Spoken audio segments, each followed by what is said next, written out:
Welcome, ladies and gentlemen. My name is Tyler Overbey, and I am here with my host, Dakota Coddington, and we are here to talk about yet another political topic.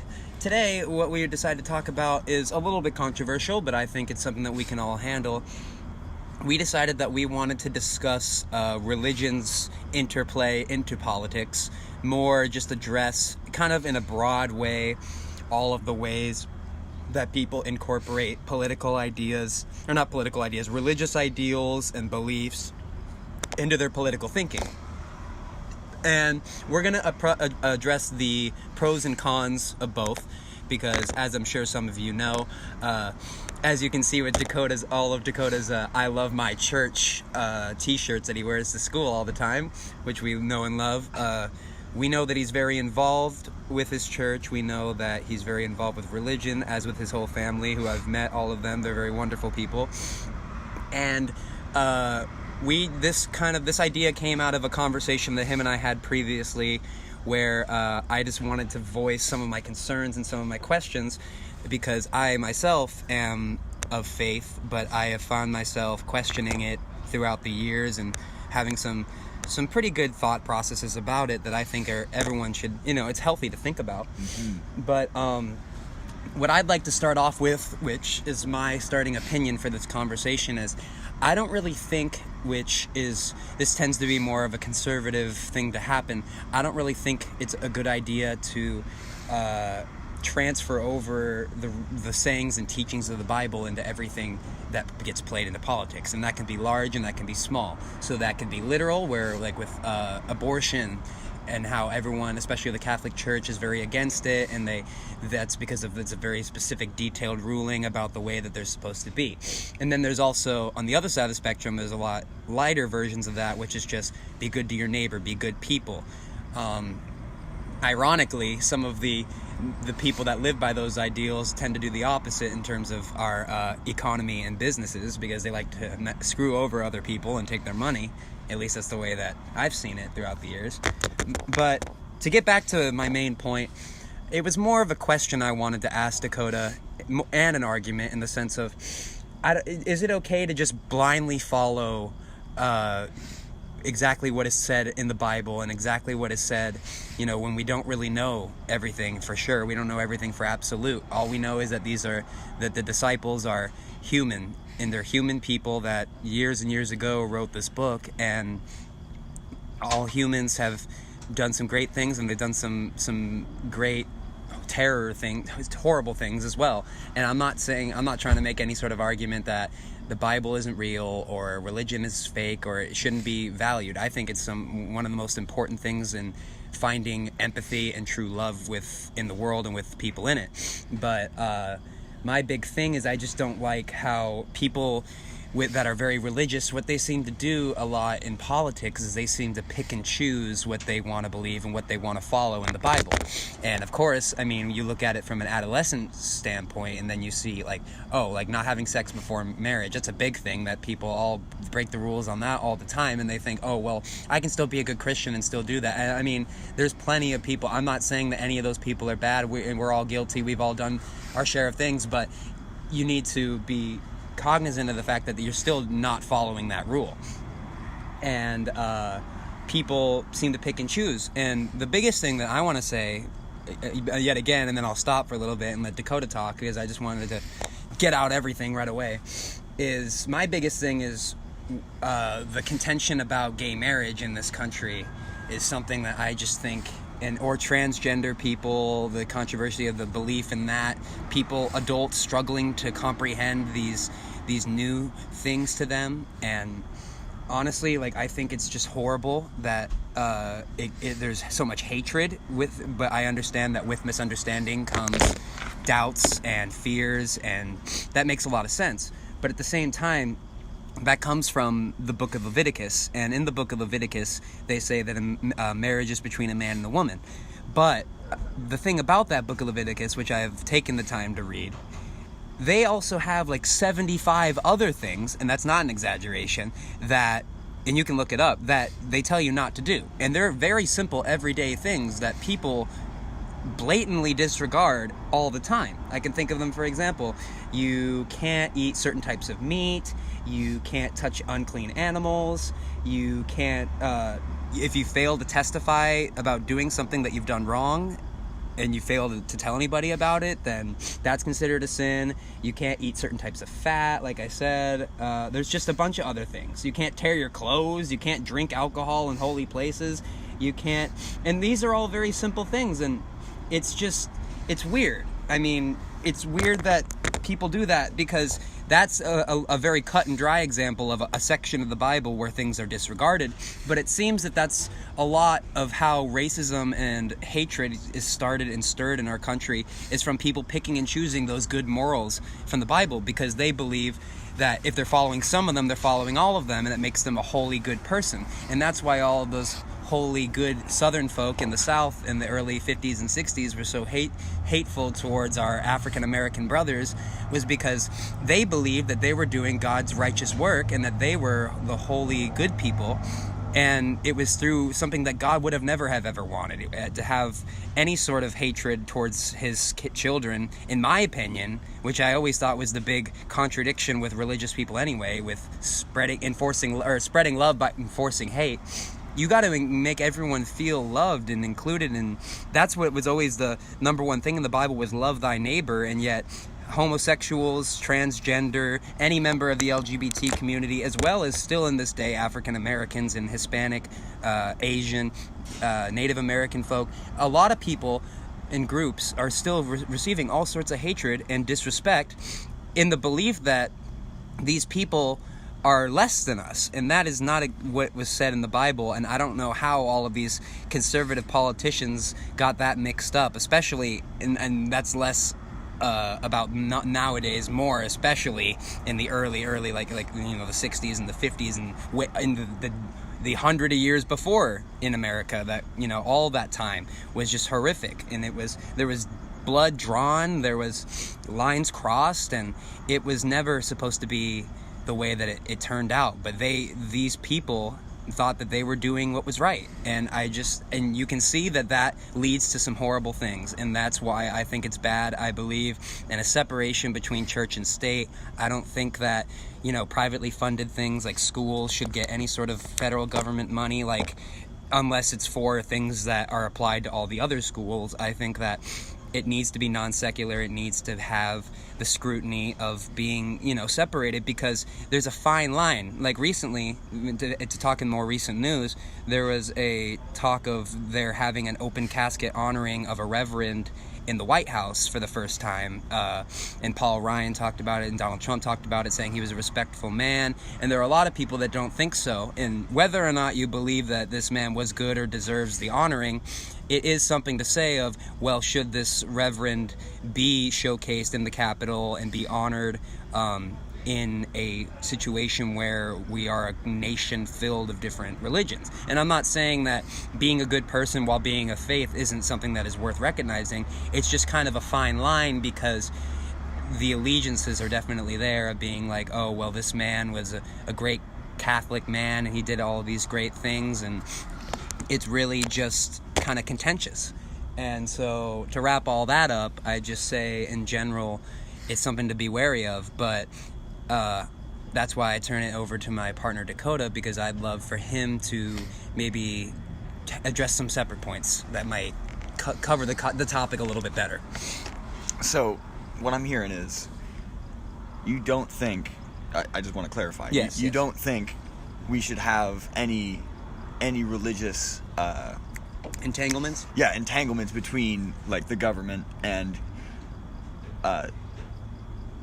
religion. Yeah, yes. because you believe that with religion comes the bias of and I'm glad. I think that words all of my crazy different separate points together very well, because that's where I think the corruption comes, especially like what I was saying, like with those privately funded schools and the privately, all the private connections between the states and the governments, especially like in England in the olden times when it was the Roman Catholic Church and it was connected to the royalty. I mean, when you had all of that, it made it so the government played into the religion and the religion played into the government, and that really shouldn't be what happens, especially when you have a nation full of different religions. And it seems that, to be honest, it's like picking favorites. because it's already kind of a stretch to do in the Pledge of Allegiance and say under God and put your right. Like, some people just don't believe in that, and I'm not saying that you should abolish doing the Pledge of Allegiance, and I'm not saying that you shouldn't have, the country shouldn't do any under God when he's sworn in as president, or so help me God, any of that. It's just, you gotta be wary of all the other people, because you don't want to associate the country with something that's going to be very, what's the word? That's going to have some segregation, for lack of a better word. Yeah. Because you're establishing that you're not the same as the other people. You're saying, if you say that our nation is, in God we trust, it's God's country, God's favorite place, and all that, like, what about all the Jewish and the Muslim and the Hindu and or whatever your religion is in the country? They're not going to feel as close with them, as connected, as one, as a part of the nation. And that's why I think it should just be our country, independent of itself. And of course, I see the value, and I see what a lot of people will say, which is it encourages good character, encourages good morals, so there's nothing wrong with it. And that's right, but like I'm saying, a lot of humans make mistakes, and they can abuse the good rules. A lot of the people that are bad in this world are some of the most clever, because they know how to get around rules. And I mean, all of those things I just told you. I cry every day thinking about how sad it is, like, that so much hatred has been spread throughout hundreds and hundreds of years towards gay people, towards people of color. It's horrific, because there's nothing that they had ever done to deserve it. And my biggest thing to address people that don't understand people that are transgender, if that's the way that they have wanted to be, and that's truly what they want, then that's what they should get. Because if you really think about it, and especially where people say, like, it's just a mental disorder being gay, and like, or being transgender, it's just they're wacko or whatever. That's what a lot of people say. And I'm saying this now because it's a problem that people are saying that, because it's horrific to think about how these people are considered less or considered not holy for being gay or being transgender, because God put them on this earth for a reason. That's the number one thing that people always told me in church, was that all people were born with the same morals and the same ideals. I mean, come on, all men are created equal, and yet, look, it's just one of those things where God had never taught hatred, and yet a lot of God's things that have been done in God's name throughout hundreds of thousands of years have been in hatred. And I think that all that the people in this world deserve is love. And I think that it's just, like I said, just very heartbreaking, because I believe that it really is God's plan. And that's something that you and I had a real big headbutt about before, which was whether or not it's genetic, or whatever or not it's mental, or if it really is what God wants. Because, if it's said in the Bible that a man is between man and a woman, then why would a man love another man? But you look back and you think about, well, if Hitler killed gay people, and there was gay people back then, there's gay people back in like Mozart's age, because they write about it even now, and you can read about it, that there's a trend there. It's not like this is some recent thing of, oh my God, a guy loves another guy, a girl loves another girl.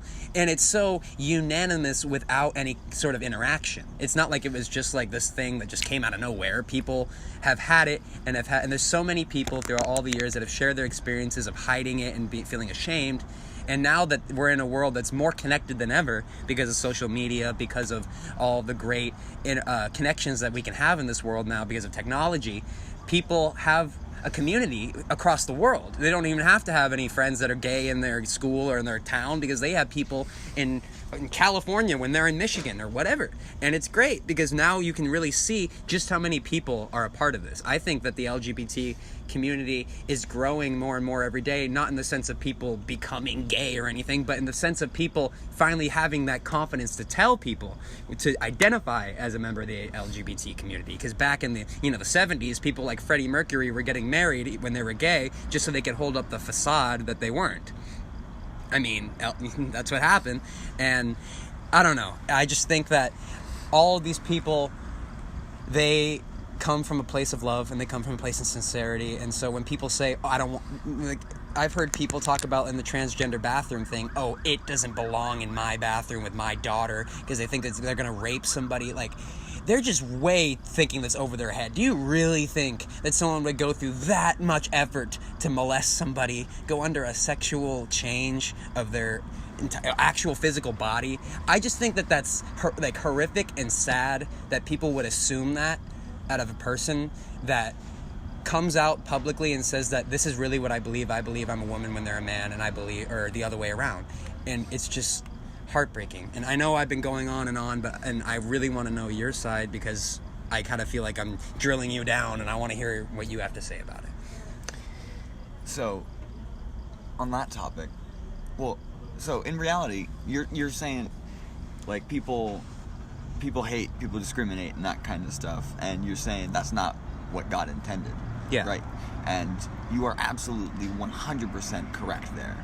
God put people on the earth to, like, the whole reason why God made Eve was so that Adam would have someone to love on, right? And that's why we have communities. That's why we're able to build relationships. That's why we're able to make friends. Mm-hmm. Like, that's why we're here to be a part of a community. That's what we are as humans. We are in community with each other. And you're right. God doesn't want people to discriminate, and God doesn't want people to hate each other. So when whoever, politicians or whoever, when they go, hey, we hate gay people, like, that's I firmly believe that's wrong. Now, I'm not going to endorse gay marriage. Mm-hmm. That's just against my beliefs, but I'm not going to judge other people for going there. It's not my spot to judge. That's the thing. Like, and you're aware, and that's what I've always seen in you, is I've known that you're aware of the fact that it's not your place to judge somebody for that. Yeah, exactly. But a lot of people, and it might not even be, it probably isn't intentional, but they automatically assume that because they're another person in this world that they can think that they're less than them. You know what I mean? Just because of an orientation. But can you elaborate more? So yes. God says, that's my place to judge. So when people go around, they go hating each other when they're protesting people's funerals and that stuff. That's wrong. What they're doing is just as bad as anything else, like murder, whatever, rape, all that kind of stuff. It's all sin, according to the Bible. It's all sin. So when you go around and you're hating people, it's just as bad. So, but then, what do you think about them doing that, though? And what do you think that means in terms of establishing connections between your religion and politics? How do you connect religion to politics? How would you defend someone that does so closely connect their religious ties with their political ties? Not saying, like I said, I mean, I am saying it's bad, but I'm not trying to attack you for having that feeling. I want to know what you think about it. Well, my thing is, I'm not saying we should, unseparate the church and state, because I think it's good that we have separation between church and state. That way we can have a system that doesn't discriminate, like America, like freedom of religion, freedom of speech. If we only had one opinion, I do think that'd be hard to have a society. So I'm not saying we have to, like, bring the church and the government back together. That's not what I'm saying. What I'm saying is, I guess, to answer your question, like, I believe that when the church and religion is, I don't like the word religion, and religion church and government is, church and government. I think when they are together, when they come together, I think it can be a great thing, only if people are actually doing what God says. Because God doesn't say protest gay marriages, protest military funerals. God doesn't say to do any of that. God says love your neighbor as yourself. And if your neighbor's gay and you're, like, forget discriminating, right? Let's just say you just don't like your neighbor because of that fact. Like, that's the exact opposite of what God says to do. So what you're feeling and what you're addressing is legalism. And we've talked a little bit about this before, but when people decide the rules are more important than the people, that's when there's problems. That's when all the hate comes out, because people go, this rule is far more important than any other person. And that's where the line gets crossed. And that's something that I think comes with a lot of conservatism, is people just blindly following those ideals, or what I like to call, from Mr. Bloomquist, selective incorporation in a different means, because they're selectively incorporating the rules that they're blindly following. So, I mean, if you look at, because a lot of religion is very broad and a lot of the government issues are very specific, like, I don't know, immigrants coming into the country, or economy, or healthcare. It's not like that's specifically addressed. But when people are like, people, they assume what's God's intention. You know what I mean? And to be honest with you, like, I can make a lot of really, any person can twist it to be God's will no matter what. I mean, think about, like, pro-choice versus pro-life. Like, that's a whole, like, conversation of, like, well, you could argue that, like, God wants the baby to stay, obviously, but you could also say, oh, well, if God could make it so people could discover how to remove babies from the body, then they could do it. Like, I'm not saying that that's, like, an argument that I'm making. What I'm saying is that people do try to do that. People are deliberately trying to, like, weave the way that God's will is into these specific things. Yeah. You know what I'm saying? And with that, it's just, you need to be cognizant. I think that it's good to have good morals, but I think that you shouldn't blindly follow it. The thing is, I want you to talk more. At the very beginning, you talked about, like, the book of Leviticus. Right? Yes. And you said there's all these rules that God clearly set forth, saying, like, don't eat pork, don't get a tattoo, wear a golden wedding ring. Well, yeah, all that. Tattoo's a gray area. But yeah, it is a gray area. So what you don't realize is this is just a little historical context. Yes. That was Abrahamic law. That was for the Israelites specifically when it comes to following. Because back then, they didn't know things about, like, bacteria, right? Yeah. So God said, when you go to the bathroom, you go outside a camp, you dig a hole, you poo in the hole, you cover it up, and then you come back in.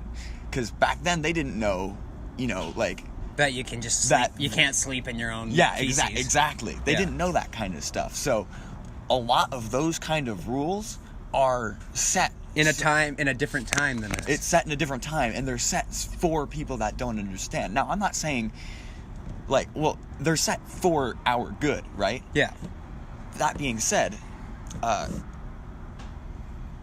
like, a lot of the sacrifices they had to make, like, one of the specific rules are sacrifice, and you don't see people running around sacrificing animals here. Yeah. That's because when Jesus came, and this is part of the religion thing, is religion. Yes. I'll talk about that later. When the thing is, when Jesus came, he was the sacrifice, and he changed he didn't change the rules, he fulfilled the law, because Jesus says the law is not as important as you. Mm-hmm. So when Jesus came, he said, I'll be the sacrifice. I will become the law so that you can operate your own free will. Yes, exactly. So that you can live your own life in me. Because before Jesus, they had to sacrifice sheep. They had to sacrifice. There was so many sacrifices. It was ridiculous. So is the point that you're making that God or Jesus came along and said, you don't have to do that anymore because I'm telling you that you don't have to, right? I'm not saying... For some of them, yeah. I'm not debunking what you're saying. Yeah. I'm just asking because... And another thing that you said was, which I think is a very, very big thing that is an eye-opener to everybody. The book was written a long time ago, in a different time. Yeah. And so, when the man is... Love is between a man and a woman thing, things change. And, like, that's what... The number one, like, most rudimentary thing when it comes to this sort of argument is, like... That exact thing. And like I told you, God may have... It might have been a misinterpretation of God's will, because I truly, truly believe that even back then, God wouldn't have said, oh, love is between just man and a woman, because he wouldn't have made it possible for a man to love another man or a woman to love another woman. And see? Okay, okay, you want to... Okay, go. This is where we go. I guess the polite discourse starts. So, Jesus actually never said... He said... I want to reiterate that. I didn't say Jesus said that. I mean, the disciples, yes. So, well, when I was talking about Jesus becoming the new law, that had nothing to do with marriage. Well, actually, it did. He said, when you become part of the church, you become my bride, which is interesting. The church is basically his bride. That's a weird... That's interesting. That's a weird topic. Keep going. No, but, so, I'm not I'm not saying every single law in the Old Testament, because obviously putting your poop somewhere else, that's a good rule to live by. And the thing is with homosexual, you're defending picking and choosing the rules from the Bible, aren't you? No, that's what it sounds like. That's what it sounds like. I'll admit that's definitely what it sounds like. But the thing is, Jesus, he didn't pick and choose. He became the law, and he specifically said, like he said to Peter after he had died and came back and went back into heaven, he said to Peter, hey, like in a vision, Peter saw all these animals. He saw lizards, he saw pigs, he saw a bunch of weird animals, and God said to him, eat. And Peter's like, that food's unholy. And God's like, no, eat. And Peter's like, no, God, you said that was unholy. And God's like, no. I said that eat it. Because through Jesus, that's fine. And I guess the moral of the story is, I'm not saying everything that you do. It's okay. You don't have to worry about wording a very specific way. Just exactly what you feel. Just say it. I'm not saying everything is justified. In fact, sin is still sin. No matter what you do, God sees every sin the exact same way. God sees murder as a sin. He sees a white lie as a sin. He sees everything the exact same way. And I believe that, I don't want to say homosexuality. I want to say, he clearly says marriage is between a man and a woman. Yes. Obviously, biologically, scientifically speaking, there's a man part and there's a woman part. Yes. And they go together. Yep, I'm very familiar with that. Yes. So, scientifically speaking, that's the way it is. And when you go in I don't want to go there.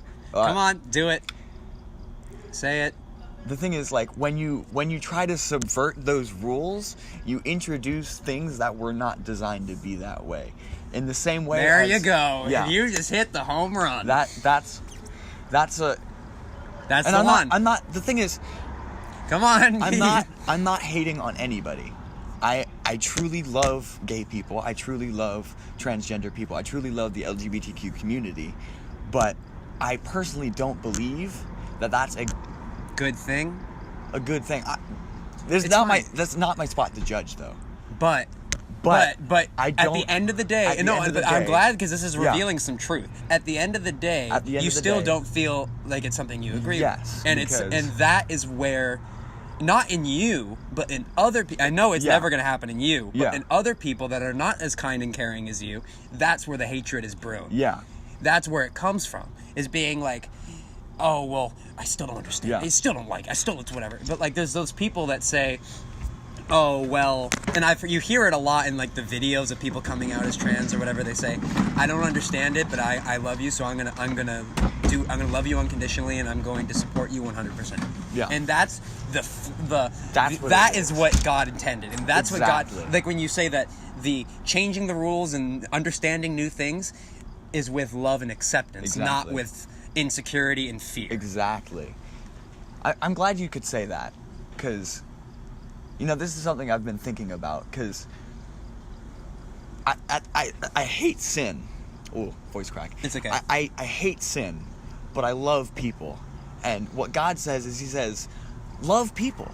That's what you do. You love people. Your job on this earth is to love people and let me love people and show them my love. That's what God says to do. Show them my love. God doesn't say, hey, go condemn everyone to hell, because first of all, you can't do that. Yeah. Second of all, it's not your job to do that. Yep. Third of all, it just makes you look like a jerk, and it paints everyone in a bad picture. Yep. So, like, I don't condone gay marriage or that kind of thing, but I still have plenty of friends that are like that, and I love them as people, and I'm not going to go around judging them. I'm not going to try to, try to convert them. Or treat them like they're anything else. Treat them like they're my friends. Yeah. They're people that God placed in my life for me to love. Yeah. So it's a different kind of, it's not like sexual love, but it's like a love, like a godly love, an understanding. Yeah. So, well, to wrap up this conversation, just because we did say that we were starting off on a broad topic of religion, I wanted to to say a point that I think is big, because I kind of made a point about it being like, oh, how do we really know that that religion is real and God is real? And I've said this before to people, and I want to have it on tape so I can actually like have it somewhere and I can refer to it in the future. The way that I know without a shadow of a doubt that God is real, at the end of the day, even though I've told you so much about how I'm absolutely convinced that there's something up with religion and all that, I'm still at the end of the day going to pray every single night like I've done since I was a little kid, and I'm going to believe, because there is no way that in a world with no technology and no universal connection, with hundreds and thousands of different languages and people of different races, ethnicities, and geological locations, there's no way that all of those different religions that came out of them that are still around today could have that much similarity in their origin and basic premise if there wasn't an actual God. Like, the fact that there's Allah and the fact that there's God, like in Muslim, and which is so funny that they're both so contentious with each other, those two religions, but the ideas are there. Allah and God, I mean, ideally are supposed to be the similar ideas. It's a single manifestation of someone that came down and said, I'm the savior, and all that. It's just different, different people, different names, different times, different places, different languages, different interpretations. And that's what makes it all one big thing. And it's also at the same time hard to be able to compare religion as fact versus fantasy or / story. I shouldn't say fantasy, story, because it's an interpretation of another human being's experiences, not actually God's written action of printing these words. So that's my way of my skepticism and my optimism in religion combined. But at the end of the day, I would say that there's no doubt in my mind that there isn't some sort of God. But I'm also a man of science, the Big Bang, all the scientific... I mean, there's a lot of questions. And so, but that's not what we were here to talk about today. That wasn't where we disagreed. That's a topic for another time. That's a topic for another time. I just wanted to say that at the end of the day, I still love you for who you are, Dakota. And I love you for who you are. And I appreciate that. I want you to know, everyone listening, that nothing that we talk about in this podcast will ever affect the way that we feel about each other as friends. And we hope that we have the same... with you. I want you to know that these are just our thought processes. This is just a conversation. We're just spitballing. We don't have an agenda. We're not establishing ways to think. We're not trying to tell you what to think. We're just trying to teach you how to think. Now, we just want to say that we're very thankful, and we hope to see you next time on Polite Political Discourse. Adios.